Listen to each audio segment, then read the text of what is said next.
Welcome back to the Great Book of Grudges. My name is Nathan and we are back with another lore video. Today's topic is another Chaos God, the Changer of Ways, Tzeentch himself. So without further ado, let's begin.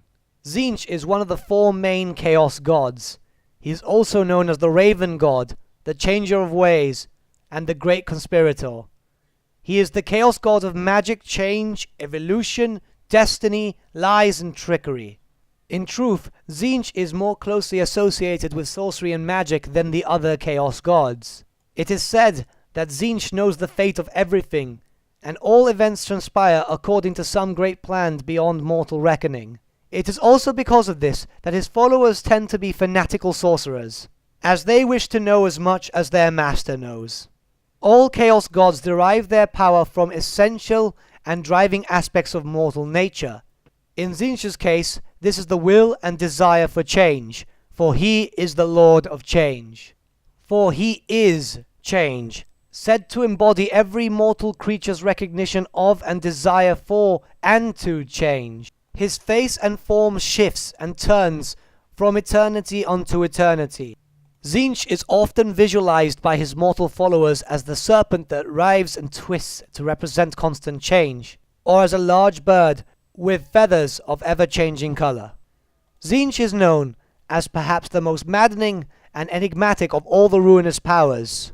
In truth, nobody knows exactly what Tzeentch wants, and it is almost impossible to predict Tzeentch's next move, as to even attempt such a feat would only invite madness.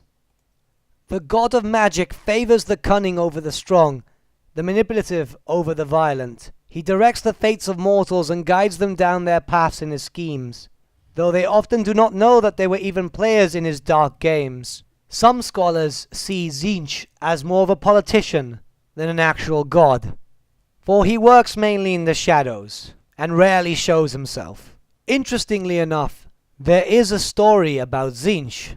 The shamans of those brutish tribes teach that during the mythic ages of the world, when the gods of chaos made war upon the old ones, it was Tzeentch who was foremost amongst the gods, for this was his time. A time of wild magic and unrestrained sorcery, where demons and mutations ran rampant, and the world faced the most primal of all change in the throes of war and death and the overthrow of an old order. The other gods saw Tzeentch's glory and grew jealous, and in jealousy in time became fear that he would eclipse them all in power and might. Thus the other gods conspired and hatched a plan to tear him from his lofty perch. The gods ambushed the Changer and faced him in battle, but so mighty was the Raven that he threw them all but one back. And it was so that in the end, Khorne alone was left remain to pit the strength of steel against sorcery. For ages uncounted did the two mighty gods battle atop a great mountain, evenly matched, until Khorne caught Tzeentch by his throat and threw him down from the highest peak.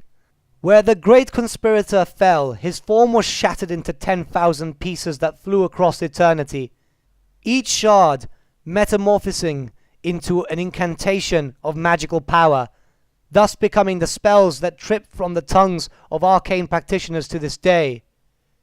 Thus was Tzeentch's power now faded, and victorious, Khorne took his place as first among the company of the dark gods. However, seeing as Tzeentch knows all, was this not planned?